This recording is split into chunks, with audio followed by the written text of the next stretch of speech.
Assalamualaikum warahmatullahi wabarakatuh. Waalaikumsalam warahmatullahi wabarakatuh. Innal hamdalillah nahmaduhu wa nasta'inuhu wa nastaghfiruh wa na'udzu billahi min shururi anfusina wa sayyiati a'malina. May yahdihillahu fala mudilla lahu wa may yudlilhu fala hadiya lahu. Asyhadu an la ilaha illallah wahdahu la syarika lahu iyyahu na'budu wa iyyahu nasta'inu wa asyhadu anna Muhammadan 'abduhu wa rasuluhu la nabiyya wa la rasula ba'dahu. Allahumma shalli wa sallim ala rasulina Muhammad wa ala alihi wa ashabihi wa man sara ala nahjihi ila yaumil qiyamah. Amma ba'du.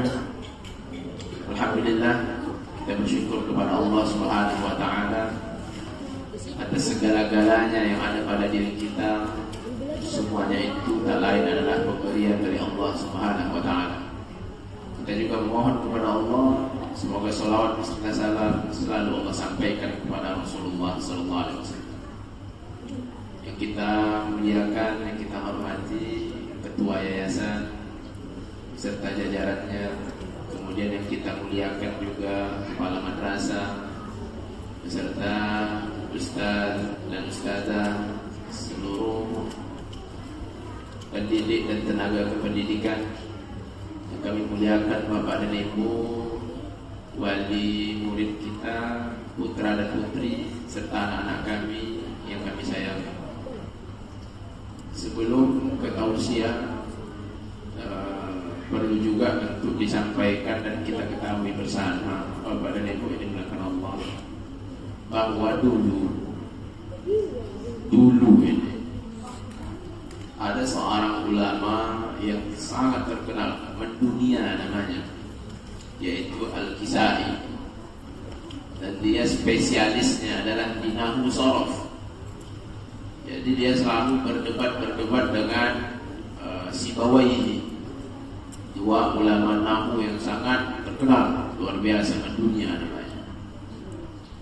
Suatu salat maghrib, masyarakat jemaah mempersilahkan Imam Kisai untuk menjadi imam. Lalu ketika Syekh Imam tadi memulai salatnya, setelah selesai Al-Fatihah, beliau pun membaca surah Al-Kafir. Qul ya ayyuhal kafirin. Lalu oleh salah seorang imam masjid tadi diketawai, imam dunia salah membaca surah Al-Kafir.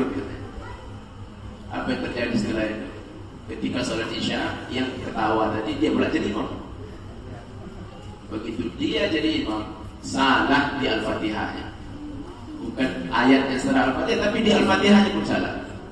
Jadi Bapak dan Ibu, jadi kalau ada di dalam penampilan di depan umum ada salah baca, itu jangan menjadi catatan atau lain sebagainya. Itu hal yang biasa. Kadang faktornya grogi, atau kadang juga belum murojaah, atau kurang ada agak ragu-ragunya dan lain sebagainya. Jadi itu hal yang biasa. Itu yang perlu kita ketahui bersama. Bapak dan Ibu dimuliakan Allah Subhanahu wa taala. Jadi di momen yang indah ini, karena ini adalah momen pelepasan, juga momen yang sedih karena perpisahan pula. Selain pelepasan juga perpisahan dari sekolah kita yang kita cintai ini, Sekolah Dasar Islam Tahfiz Al-Fatih. Jadi di sini dari penamaan ini saja, Bapak dan Ibu serta anak-anak kita semua, kita harus selalu mengingat nama sekolah kita ini adalah nama yang sangat fenomenal. Nama Al-Fatih itu adalah nama yang sangat fenomenal, sehingga banyak orang terinspirasi dan memberikan nama anaknya seperti itu. Al-Fatih, Muhammad Al-Fatih. Semua kita tahu bahwa seorang Al-Fatih adalah seorang sultan raja yang telah membebaskan Istanbul, sekarang Turki, dari kekuasaan Romawi, telah menaklukkan Istanbul. Bapak dan Ibu dimuliakan Allah Subhanahu wa taala. Ternyata Al-Fatih yang membuat namanya menjadi fenomenal. Karena yang namanya menaklukkan itu hal yang biasa di tengah-tengah para raja. Tetapi kenapa nama dia bisa menjadi ada keberkahan di sana? Orang kenal, orang tahu dengan Al-Fatih ini. Kenapa? Karena ini adalah kado hadiah dari Allah. Kenapa Allah memberikan kado hadiah kepadanya? Karena dia yang telah mewujudkan hadis dari Nabi SAW. Nabi menyampaikan kepada para sahabat, la tuftahanna al-Qastantiniyah wa jayshuhu ni'mal jaysh wa qa'iduhu ni'mal qa'id. Konstantinopel, sekarang seperti Istanbul, akan ditaklukkan kata Rasulullah, dan tentaranya sebaik-baik tentara, pemimpinnya sebaik-baik pemimpin. Maka Bapak dan Ibu, berarti ini siapapun yang terlibat dalam pertempuran untuk membebaskan Konstantinopel ini, Istanbul ini, untuk menaklukkan Konstantinopel tadi, maka dia adalah orang-orang yang mulia. Dan ini berita dari Rasulullah, pasti benar, bukan basa-basi. Gelar tadi orang yang terbaik, tentara yang terbaik, bukan. Maka semua orang pun sahabat Nabi mulai berusaha. Umar bin Khattab sudah berusaha, Khulafaur Rasyidin sudah berusaha. Selesai Khulafaur Rasyidin, lalu kepemimpinan kaum muslimin dipegang oleh Muawiyah bin Abi Sufyan. Berusaha juga Muawiyah ingin mencapai hadis Nabi tadi, sehingga Muawiyah pun membuat sebuah terobosan baru di dalam sejarah Islam, yaitu Muawiyah bin Abi Sufyan. Beliaulah yang pertama kali membuat armada angkatan laut. Dulu nggak ada angkatan laut itu Bapak dan Ibu. Beliaulah yang pertama kali membuat armada angkatan laut, dibuatnya kapal, lalu dilatihnya tentara sehingga menyerang Konstantinopel dari jalur laut. Tapi tak juga berhasil. Namun Allah izinkan kepada Muhammad Al-Fatih. Jadi jadilah nama Al-Fatih adalah nama yang legendaris, nama yang sangat terkenal, memiliki sejarah, sehingga orang pun sangat menginspirasikan beliau. Jadi itu Bapak dan Ibu, anak-anak Ustaz sayangi, itulah Al-Fatih. Jadi anak-anak Ustaz semuanya bahagialah ketika kita berada di tempat belajar menuntut ilmu, yang tempat ini memiliki nama tokoh orang yang sangat menginspirasi kita semua. Bapak dan Ibu di belakang Allah, anak-anak kami yang kami sayangi. Coba anak-anak Ustaz yang putri. Halo. Halo. Halo. Yang putra. Halo. Halo. Yang putri, halo. Tengok ke sini. Jangan tengok HP-nya, tutup dulu. Yang putra, halo. Jadi nggak apa-apa, ini biasa Bapak. Ya anak-anak seperti itu. Kadang sambil makan kita pun kemana-mana dia makannya kan. Jadi seperti itu. Anak-anak Ustaz perhatikan sebentar. Kalian ini hari ini selesai, tamat dari sekolah yang kita cintai. Mau kemana kalian setelah ini? Yang putri, kalian sudah pakai cadar, sudah mengenakan jilbab yang dalam, yang syar'i, sudah menggali ilmu-ilmu agama. Yang putra pun demikian juga. Setelah ini mau kemana? Mau kemana sekolahnya? Pondok, alhamdulillah. Adakah yang terpikirkan mau sekolah yang umum? Maaf, mau sekolah yang ini dan itu? Kenapa mau milih sekolah ini dan itu? Yang selain pondok tadi, selain agama, kenapa? Enak Ustaz. Apalagi di sana nanti ada campur laki-laki perempuan sebetulnya Ustaz. Apalagi nanti di sana bisa bawa HP Ustaz. Hati-hati anak Ustaz semuanya. Kita di dalam melakukan pilihan, mengambil pilihan, jangan sekali-kali karena keinginan kita. Anak-anak Ustaz dan putri, halo. Allah berfirman dalam surah As-Sad, "Wala tattabi'il hawa fa yudillaka 'an sabilillah." Jangan engkau ikuti hawamu, keinginanmu. Keinginan saja diikuti. Dorongan hatinya, dorongan perutnya, dorongan akalnya. rasanya menurut dia itu diikutinya. Kata Allah, jangan diikuti itu. Karena itu dorongan seperti tadi akan menyesatkan engkau dari jalan Allah. Maka anak-anak semuanya hilangkan itu semua. Lalu apa pilihan yang harus anak-anak pilih semuanya? Pilihannya adalah sekolah yang akan mengantarkan kita menjadi generasi terbaik, menjadi anak yang luar biasa. Sekolah apakah itu? Bapak dan Ibu dilakukan Allah, anak-anak semua sayangi. Ternyata Rasulullah telah sampaikan, al-Islamu ya'lu wa la yu'la alaihi. Islam itu adalah yang tertinggi dan takkan ada yang bisa melampauinya. Lalu Allah berfirman, wala tahinu wala tahzanu wa antumul a'launa in kuntum mu'minin. Jangan kalian merasa minder, terhina, sedih, jangan, karena kalianlah yang tertinggi. Kapan? Ketika kalian belajar ke Amerika, ketika kalian belajar ke Jepang, kemana lagi? Ke Jerman, mana lagi? Ke Australia, ke Rusia? Tidak. Yang menyebabkan kalian menjadi umat yang tertinggi kata Allah adalah in kuntum mu'minin, jika kalian beriman. Jadi kalau kita ingin menjadi anak yang terbaik, memperoleh cita-cita yang luar biasa, menjadi anak yang unggul, maka yang harus kita cari adalah agama. Maka sekolah yang harus kita cari adalah sekolah agama Islam. Jadi anak-anak semuanya dimuliakan Allah Subhanahu wa taala. Coba tengok. Cangkir. Lalu diisi air minum. Tiba-tiba ada lalat di dalamnya. Maka diaduk-aduk. Diapain lalatnya? Dicelupkan berkali-kali kayak teh. Gimana? Dicelupkan, setelah itu airnya atau lalatnya dibuang? Oh, lalatnya dibuang lalatnya. Itu ada hadisnya anak-anak semua. Idza waqa'at dhubabu ila ahadikum falyawmishu, kata Rasulullah. Apabila masuk terjatuh lalat dalam cangkir kalian, maka celupkanlah. Wal yatrahu, lalu dibuang. Kenapa? Karena salah satu sayap lalat tadi mengandung racun, sebelahnya lagi mengandung dawa obatnya. 2017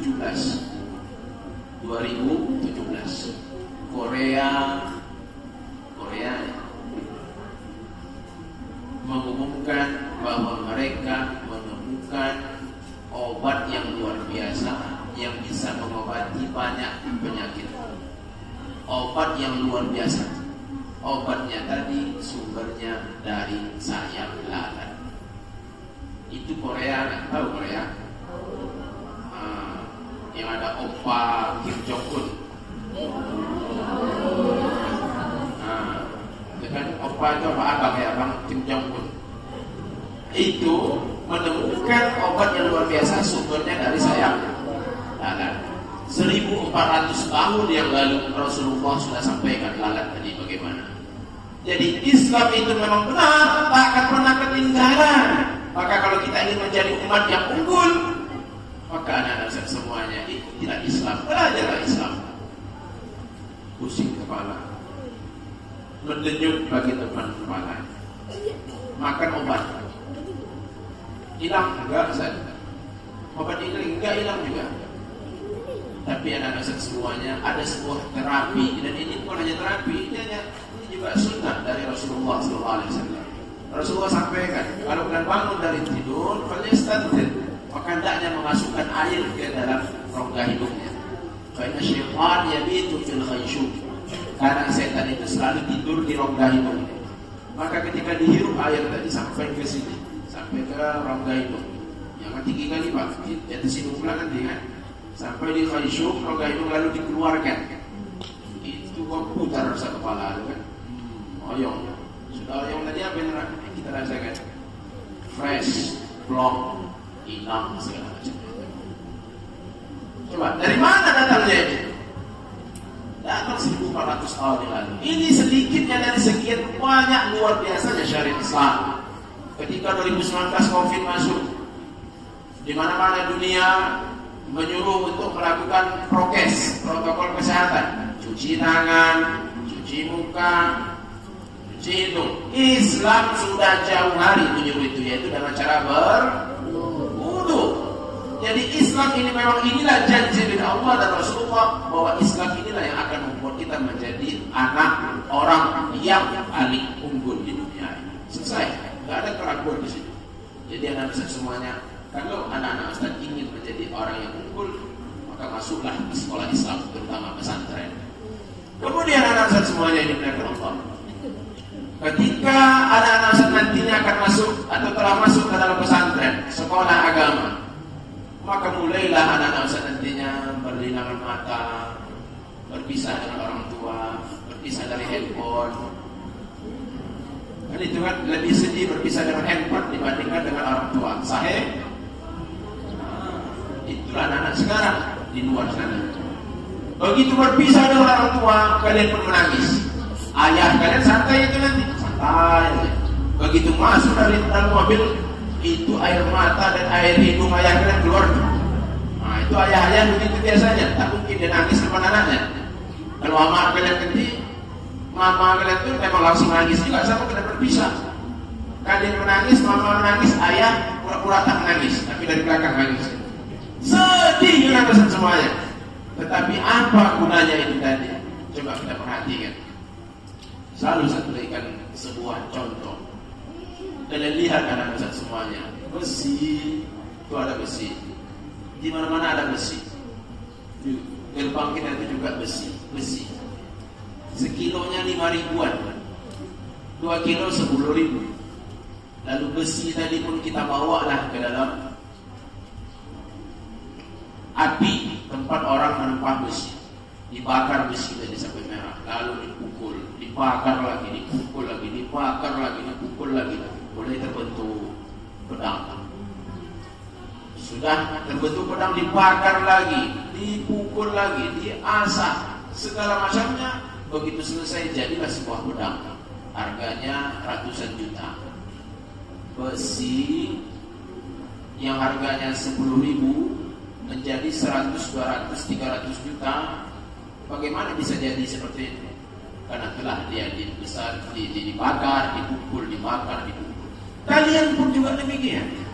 Kalau kalian ingin menjadi anak yang sangat membanggakan, yang berharga, maka kalian harus siap untuk dibakar dan dipukul di dalam pesantren. Dibakar, masuk ke dalam api. Itu, ya. Nah, yang duluan, yang tampil tadi duluan. Yang tampil nama orang tadi duluan masukkan ke api. Itu bukan itunya. Yang dibakar adalah mental kalian, yang dipukul adalah mental kalian, sehingga kalian pun terbentuk, lalu kalian pun menjadi anak yang luar biasa. Jadi kemandirian itulah yang luar biasa anak semuanya. Tengoklah harimau, singa, raja hutan. Kenapa dia bisa menjadi raja? Karena ayahnya raja itu, karena ibunya raja, ratu itu. Tidak. Singa, kalau dia lahir di kebun binatang, lalu kalian ambil anak singa tadi, kasih dia susu, kasih makan tempe, kasih makan ayam upin-ipin, itu yang kalian berikan ke singa tadi. Begitu besar singa tadi, bisa kalian gosok kepalanya. Raja itu, raja ini raja hutan jadi tidak. Kenapa? Karena dia hidup di lingkungan seperti tadi. Kan dikasih disuapi, sini manis, ya kan? Disuapi. Singa dipanggil manis. Imutnya singa ini, singa imut. Kalau hidup di lingkungan seperti itu. Sebaliknya, ada singa lahir, di mana lahirnya? Di hutan. Mulailah dia kena hujan, kena panas, berburu, kemudian lagi diserang oleh kawannya, diserang oleh lawannya, terus. Setelah melewati masa itu dia pun menjadi raja. Maka kalian pun akan seperti itu anak-anak semuanya. Kalau kalian ingin menjadi orang yang berkualitas, menjadi raja, maka kalian harus siap hidup seperti itu. Bukan hidup di samping ketiak ayah dan ketiak emak. Nah, maka itulah dilakukan oleh para sahabat Nabi radhiyallahu anhu. Tengok, ketika Rasulullah memulai dakwah, bagaimana keadaan para sahabat itu? Disiksa, diejek, dibuli. Tetapi begitu mereka berada di lingkungan Rasulullah SAW, kemudian hijrah, kemudian terjadilah perang pertama, yaitu perang Badar. Tengok sahabat Nabi yang dulu diejek-ejek, yang dulu dihina-hina, dibuli, datanglah Abu Ubaidah bin Jarrah, cabutnya pundaknya, bagaikan panglima perang yang luar biasa, dan memang menjadi panglima perang di masa Umar. Ini Abu Ubaidah bin Jarrah. Ali bin Abi Thalib, ketika Rasulullah mendakwakan Islamnya masih remaja, masih anak-anak lagi. Begitu di perang Badar, dia yang maju untuk main one by one. Tahu one by one itu kan? Duel sebelum perang dimulai, biasanya ada duel dulu. Maju yang jago di sana, maju yang jago dari sini. Dari kaum muslimin, Ali bin Abi Thalib salah satu yang maju yang dari sana. Sebentar aja tumbang itu. Utbah bin Rabi'ah dan lain-lainnya, tumbang tangan kaum muslimin. Yang tadinya orang yang dihinakan, tetapi begitu berada di lingkungan Rasulullah menjadi umat yang memang benar yang Rasulullah jadikan yang tertinggi. Jadi kalian anak-anak semuanya, kalian pilihlah. Kalian ingin menjadi besi yang karatan sekilo tadi 5.000, atau kalian ingin menjadi pedang yang sangat mahal? Kalian ingin menjadi seekor kucing yang bisa gosok-gosok kepalanya, atau kalian ingin bisa menjadi seekor singa yang disegani di mana-mana? Karena itu semua terbentuk dari tempat yang akan kalian pilih nantinya. Kemana mau kalian pilih? Kalau kalian masuk ke sekolah umum, maaf Bapak dan Ibu, kalau ada guru umum di sini, nanti kalian akan tahu cara joget-joget TikTok. Pasti mahir kalian nanti itu. Semua model-model modernnya di masa-masa itu akan mengikuti, tahu kalian semua itu. Tapi itu adalah hal yang tak berguna. Itu yang pertama untuk anak-anak Ustaz yang Ustaz sayangi. Itu adalah tausiah besar, kemudian arahan, nasihat kepada anak-anak Ustaz semuanya. Kalian tentukan kemana kalian akan arahkan diri kalian. Kemudian yang kedua adalah kepada bapak dan ibu. Bu, tutup dulu HP-nya, Bu. Bu, mohon maaf ini, Bu. Ini sangat penting. Semoga dapat ibu bawa pulang nanti sebagai bahan renungan. Bapak juga demikian, sebagai orang tua. Bapak dan ibu dilakukan Allah. Bu, coba ibu perhatikan hadis yang sangat agung yang menjelaskan tentang orang tua adalah hadis ketika Rasulullah mengatakan kullu mauludin yuladu 'alal fitrah. Semua anak lahir dalam keadaan suci. Fa abawahu yuhawwidanihi aw yumajjisanihi aw yunassiranihi. Maka kedua orang tuanya lah, ayah dan ibu anak inilah, menjadikan anak ini menjadi Yahudi, Nasrani, Majusi. Jadi ibu dan bapak sekalian, anak-anak kita ini setirnya di tangan bapak dan ibu. Maka berhentilah menyalahkan lingkungan. Ini selalu terjadi. Begitu anak-anak merokok, disalahkan lingkungannya, berkawan sama ini. Begitu anaknya apalagi berjudi, disalahkan kawannya di sini. Begitu anaknya naik sepeda motor ngangkat ban depan, disalahkan kawannya. Padahal anak tadi beli rokok pakai duit bapak dan ibu. Anak tadi narkoba pakai duit bapak dan ibu. Anak tadi pakai sepeda motor tadi ngangkat ban depannya, keluar dari rumah di depan bapak dan ibu.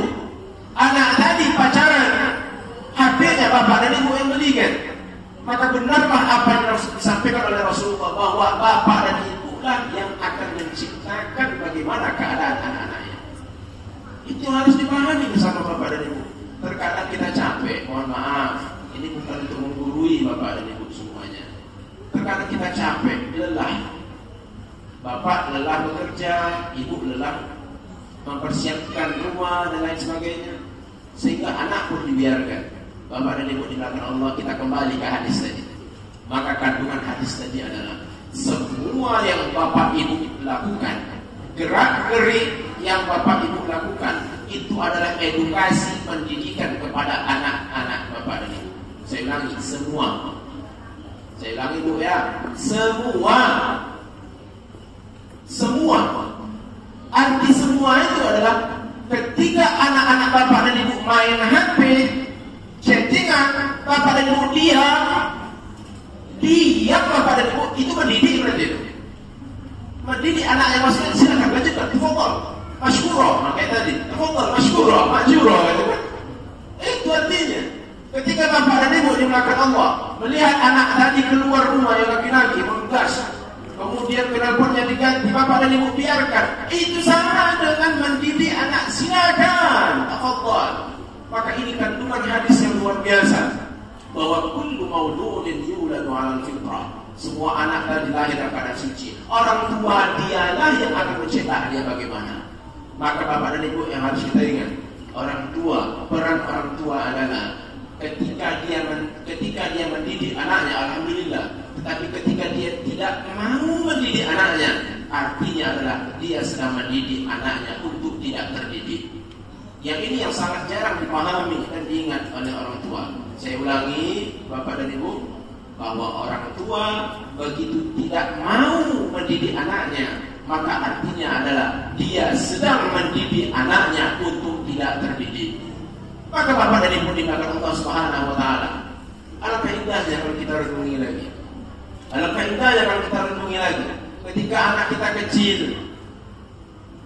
usia 1 tahun, 2 tahun, baru merangkak, baru pandai berjalan, lalu anak tadi menunjuk pisau, kita kasih kan pisau itu? Tidak. Kenapa? Karena kita tahu pisau tadi akan melukai anak kita. Nah sekarang anak kita sudah besar, tamat SD. Lalu anak kita mau main dodos. Bapak punya dodos di rumah, dimain-mainkan oleh anaknya yang laki-laki. Bapak biarkan kalian. Tidak. Lalu anak ibu yang perempuan pun juga dimainkannya agrek bapak itu, dimain-mainkan oleh anak perempuan tadi. Dibiarkan kalian. Tidak. Kenapa? Karena kita tahu dan sadar bahwa ini bisa mencelakai dan merusak anak. Lalu bapak dan ibu, maka kita hentikan anak kita tadi. Kita berikan arahan kepada anak kita tadi. Ini bisa merusak engkau, wahai anakku tersayang.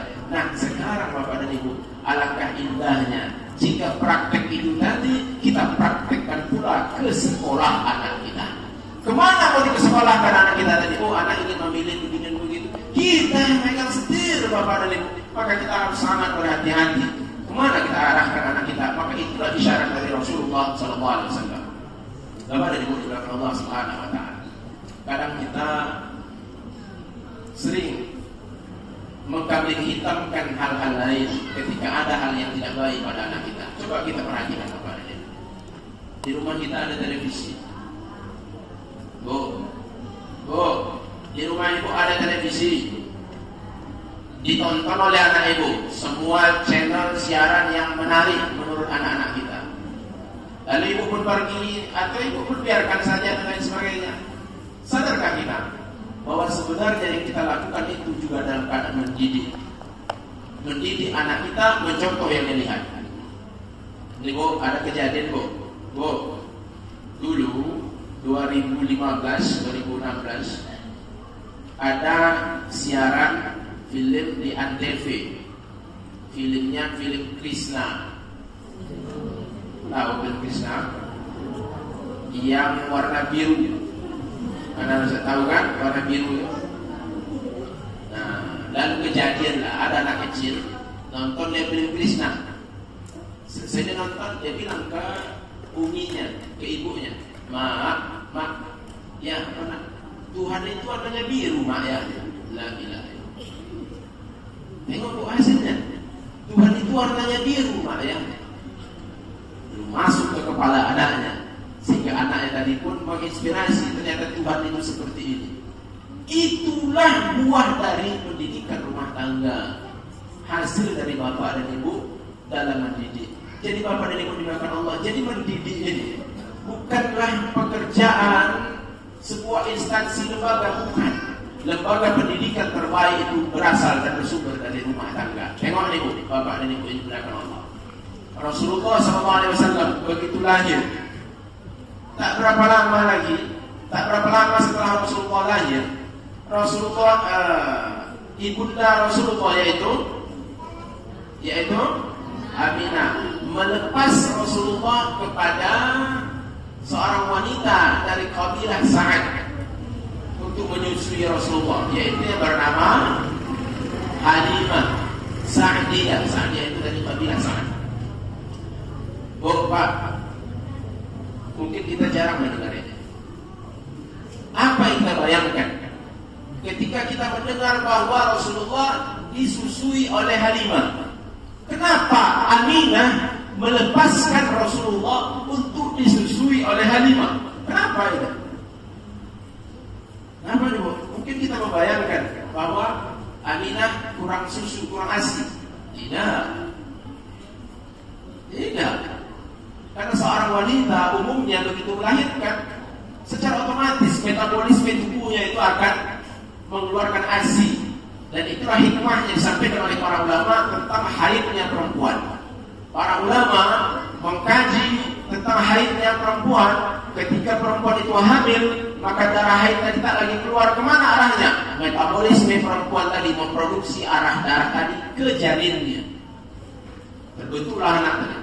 Begitu lahir anak tadi, kemana lagi darah haid perempuan? Tak juga keluar selama 2 tahun itu. Kemana arahnya? Beralih dari darah tadi menuju ASI. Ini metabolisme yang sangat indah dan unik dari seorang perempuan. Dan ini adalah salah satu tanda kebesaran Allah Subhanahu wa taala. Jadi Bapak dimakan Allah, Aminah melepas Rasulullah dibawa oleh Halimah bukan karena tak ada ASI, bukan karena tak ada susu, bukan. Nah, ini yang sangat jarang dibahas. Ternyata kenapa Aminah melepaskan Rasulullah untuk dibawa oleh Halimah kembali ke kabilahnya, meninggalkan Mekah? Kenapa? Ternyata jawabannya adalah dari para sejarawan, al-mu'arrikhun, ahli-ahli sejarah menukilkan bahwa penyebabnya adalah karena Aminah ingin menyelamatkan sifat dan watak karakternya Rasulullah SAW. Kenapa? Karena ketika itu Mekah sedang diterpa masa-masa yang penuh dengan kejahiliahan. Orang-orang bahasanya rusak, akhlaknya rusak, yang besar menekan yang kecil menekan yang besar. Jadi Aminah melepas buah hati yang dikandungnya selama 9 bulan untuk dibawa masih di usia susuan, dilepaskannya kepada Halimah. Supaya apa? Supaya hidup nantinya besarnya dari kabilah yang belum terkontaminasi, yang masih steril akhlak dan budayanya. Itulah yang disampaikan oleh ahli sejarah. Jadi ternyata Bapak dan Ibu dikatakan Allah, ini adalah sikap bijak dari seorang ibu Rasulullah SAW, Aminah. Diarahkannya, diletakkannya anaknya di tempat yang bisa membentuk karakternya menjadi karakter yang sangat indah dan sangat mulia, jauh dari terkontaminasinya buruk akhlak di Mekah tadi. Sekarang di mana itu? Di manakah tempat yang bisa membentuk akhlak anak-anak? Tak lain di pondok pesantren. Di pondok pesantren tidurnya diatur. Di pondok pesantren makan tangan kiri ditegur. Itu di pondok pesantren itu makan dengan tangan kiri ditegur. Di pondok pesantren berjalan sambil makan dan minum ditegur. Di pondok pesantren pagi, siang dan malam yang dibuka adalah Al-Quran. Di pondok pesantren yang dipelajari adalah hadis. Yang dihafal adalah Al-Quran dan hadis. Bukan lagu-lagu goyangan TikTok, bukan.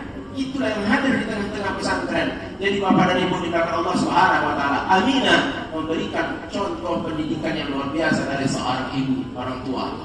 Bahwa beginilah harusnya kita sebagai orang tua kepada anak-anak kita.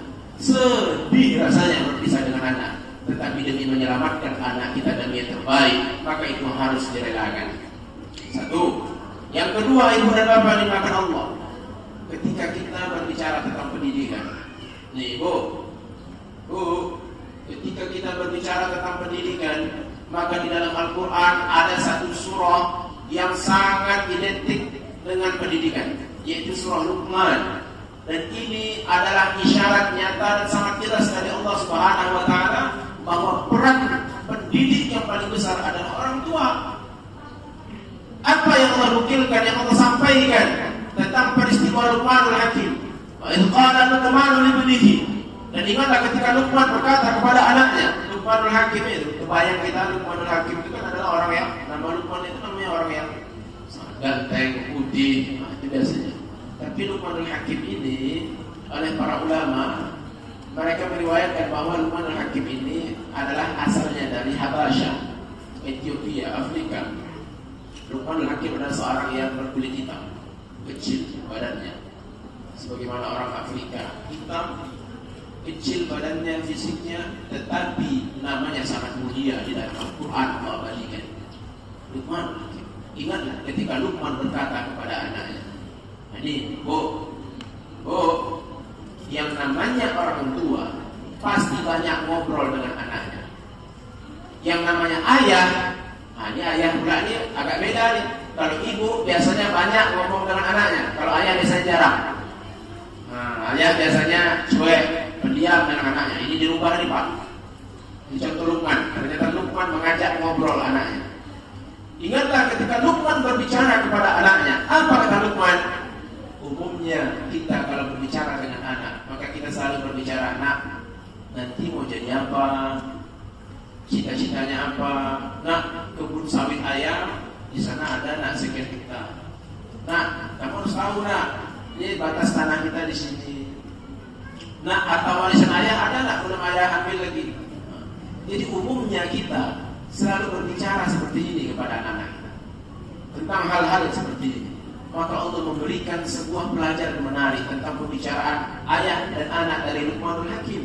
Ternyata Luqmanul Hakim, kata Allah Azza wa Jalla, Allah berfirman bahwa ingatlah kalian ketika Luqman berbicara kepada anaknya. Apa kata Luqmanul Hakim? Ya bunayya la tusyrik billah, inna syirka la zulmun azim. Wahai anakku tersayang, janganlah engkau menyekutukan Allah Subhanahu wa taala, karena sesungguhnya syirik itu, menyekutukan Allah adalah dosa yang sangat besar, sangat besar. Dosa yang sangat dahsyat, yang sangat besar, azim. Itu yang Allah sampaikan dari peristiwa Luqmanul Hakim dengan anaknya. Jadi Bapak dan Ibu dimulakan Allah, ini adalah tugas menarik untuk Bapak dan Ibu. Jadi mulai dari sekarang, cobalah kita hadirkan pembicaraan kita di rumah dengan anak kita adalah pembicaraan agama, pembicaraan akhirat, pembicaraan anakku yang tersayang. Nanti kalau amak meninggal dunia, amak punya hutang lagi. Hutang amak masih ada di sana, belum terbayarnya. Nah, kalau ayah meninggal dunia, ayah ada puasa yang belum diqadha. Nah, kalau ayah meninggal dunia nanti, tolonglah angkat tangan kamu nanti. Mengadahkan ke langit, mintakan kepada Allah, Allahumma firli wali walidayya, Allahumma firli dzunubi wali walidayya. Ya Allah, ampunilah dosa kedua orang tua. Ini terus. Jadi Bapak dan Ibu dimulakan Allah, alangkah indahnya bila dialog pembicaraan seperti ini kita hadirkan di rumah kita. Seperti Luqmanul Hakim berbicara ini dengan anaknya di rumahnya. Jadi Bapak dan Ibu, satu, bahwa Luqmanul Hakim contoh pembicaraan orang tua kepada anaknya haruslah juga, dan ini paling utama tentang agama dan akhirat. Bahwa kemudian Allah juga menukilkan, Allah juga berfirman, Allah ceritakan, Allah nukilkan dari peristiwa para nabi sebelumnya. Bahwa para nabi sebelumnya ketika mereka datang ajal kepada mereka, maka pesan mereka kepada anak-anaknya adalah la tamutunna illa wa antum muslimin. Jangan kalian mati kecuali kalian dalam keadaan Islam. Jadi inilah pembicaraan orang tua kepada anak. Kemudian lagi tengok lagi bagaimana Luqmanul Hakim berbicara kepada anaknya. Wahai anakku, sampaikan oleh Luqmanul Hakim bahwa inna ankaral aswati la sautul hamid. Sesungguhnya suara yang sangat jelek dan hina di dunia ini adalah suaranya keledai. Apa itu? Anak-anak sering kalau udah ketawa suaranya keras-keras. Anak-anak suka teriak-teriak. Anak-anak suka kalau ngomong suaranya ditinggikan. meninggikannya. Lalu Luqmanul Hakim memberikan edukasi pendidikan kepada anaknya bahwa sesungguhnya seburuk-buruk suara adalah suara keledai. Jadi anak-anak yang saya sayangi serta bapak dan ibu di belakang Allah Subhanahu wa taala, ternyata ketika kita ingin berbicara tentang pendidikan, ternyata pendidikan ini bukan hanya dalam lembaga, tetapi yang paling utamanya adalah dari keluarga. Nah, kembali lagi bapak dan ibu, bahwa hadisnya Rasul sampaikan bahwa semua apa yang akan terjadi pada anak-anak kita nantinya itu semua janganlah kita mencari kambing hitam, karena Rasulullah sudah sampaikan fa'abawahu, maka kedua orang tua dialah yuhawwidanihi, menjadikan dia Yahudi kan, au yumajjisanihi, menjadikan dia Majusi. Bagaimana dia jadikan Majusi? Sekarang banyak mirip-mirip Majusi. Apa itu? Dia bawa kue bolu, lalu di tengah kue bolu tadi ada lilin, tiup lilinnya, tiup lilinnya. Sebelum tiup lilinnya berdoa dulu nggak? Ya Allah, itulah persis Majusi itu, berdoa di hadapan api. Nah, kalau dulu menyembah api, kalau sekarang, bagaimana dengan api pula? Jadi itu syarat dari Rasulullah. Ternyata ini adalah produk dan hasil dari orang tua. Anaknya menjadi Yahudi, menjadi Majusi, menjadi Nasrani, itu semua tak lepas dari peran orang tua. Bapak dan Ibu di belakang Allah Subhanahu wa taala. Maka alhamdulillah momen yang indah ini, momen perpisahan, pelepasan anak-anak kita yang alhamdulillah telah berjuang, ustadz-ustadznya, kepala sekolah, yayasan, dan bapak dan ibu juga pastinya juga berjuang setiap hari mengantarkan, lalu menjemput lagi dengan tenaga, dana dan lain sebagainya. Maka alangkah indahnya jika perjuangan ini dilanjutkan lagi bapak dan ibu, dilanjutkan terus sampailah janji Allah bisa kita raih. Apa janji Allah itu, Bu? Janji Allah adalah walladzina amanu wattaba'atuhum dzurriyyatuhum biimanin alhaqna bihim dzurriyyatahum wama alatnahum min amalihim min syai'. Ini janji dari Allah nih Pak. Dan orang-orang yang beriman, lalu keturunan dia ikut juga beriman. Nih, bapak dan ibu sudah berusaha memasukkan anaknya ke tempat yang penuh dengan pelajaran keimanan, praktik-praktik keimanan. Dan orang-orang yang beriman, kemudian anak-anaknya keturunannya ikut juga beriman. Kata Allah Subhanahu wa taala, maka nanti di akhirat alhaqna dzurriyyatahum, kami akan kumpulkan mereka lagi dengan keturunan mereka ini, dengan anak-anaknya, berkumpul lagi bapak dan ibu, berkumpul anak-anak dengan orang tua di tempat yang sangat indah dengan penuh kemuliaan dari Allah, yaitu di surganya. Tetapi bapak dan ibu di belakang Allah, kalau seandainya terhenti perjuangan bapak dan ibu sampai di sini, begitu pulang dari acara pelepasan perpisahan ini, maka bapak dan ibu pun melepaskan setir tadi kepada anak dan ibu. Silakan, kamu mau kemana sekolah silakan, terserah kamu saja. Bapak dan ibu lepaskan setir kepada anak-anaknya nantinya. Hati-hati, tadi anak kita di depan sudah membacakan ayat yang sangat mengerikan, kabar yang sangat mengerikan dari Allah Subhanahu wa taala. Al-akhillau yawma idzin, mana yang baca tadi? Al-akhillau yawma idzin ba'duhum li ba'din aduwwun illal muttaqin. Yang sangat nanti mengerikannya, ternyata di akhirat orang yang saling mencintai, anak dan ibu, ibu dengan anak, anak dengan ayah, ayah dengan anak, saling cintai. Tetapi di hari kiamat nanti ba'duhum li ba'din aduwwun, sebagian mereka dan sebagian lain menjadi musuh, kecuali orang-orang yang bertakwa. Dan Allah ceritakan lagi bahwa nanti di padang mahsyar para anak-anak tadi yang dibebaskan tanpa memberikan arahan keimanan yang luar biasa, dilepaskan setir kepada anak-anak tadi, sehingga anak tadi pun terjerumus dalam jurang yang na'udzubillah, semua na'udzubillah. Maka nanti di akhirat Allah ceritakan yauma yafirrul, ya putri, yauma yafirrul wa ummihi wa sahibatihi. Di hari kiamat nanti seseorang akan lari dari ibunya, dari ayahnya, istrinya, anaknya. Kita sudah tak bertemu anak-anak Ustaz. Halo. Yang laki-laki, halo.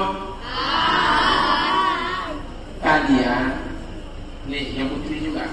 Umpamanya kalian berada di Jakarta, 1 tahun tak berjumpa dengan ibu dan ayah. Tiba-tiba suatu hari ibu dan ayah kalian datang menjemput kalian. Berjumpalah kita dengan ibu dan ayah kita. Bahagia atau sedih? Sedih. Bahagia, sahih? Bahagia sambil meneteskan air mata dan air hidung. Bahagia anak ketika bertemu dengan orang tua. Orang tua bahagia begitu bertemu dengan anak. Tetapi di hari kiamat nanti, bila anak-anak tadi gagal dididik dan dibina dengan keimanan, maka begitu nampak anak yang nantinya dia akan lari. Kalian juga anak Ustaz, begitu nampak ibu kalian, ayah kalian, kita akan lari. Na'udzubillah, itulah hasil bila kehidupan kita tidak kita isi dengan iman dan ibadah yang disampaikan oleh ketua yayasan kita tadi. Jadi anak Ustaz semuanya, langkah yang seterusnya ini, pilihlah langkah yang akan mengarahkan kepada keimanan dan ibadah. Dan bapak dan ibu, dukunglah langkah tadi. Hadirkanlah edukasi pendidikan sebagaimana Luqmanul Hakim di dalam berkeluarga. Dan kami doakan semoga keluarga bapak dan ibu, anak-anak Ustaz semuanya, kita semuanya khususnya yang hadir di waktu yang mulia ini, semoga Allah jadikan keluarga kita menjadi keluarga yang sakinah, dan Allah kumpulkan di tempat yang penuh dengan sakinah pula, yaitu di surga Allah Subhanahu wa taala. Amin. Ya rabbal alamin. Sallallahu Muhammad subhanakallahumma wa bihamdika asyhadu an la ilaha illa anta astaghfiruka wa atubu ilaik. Assalamualaikum warahmatullahi wabarakatuh.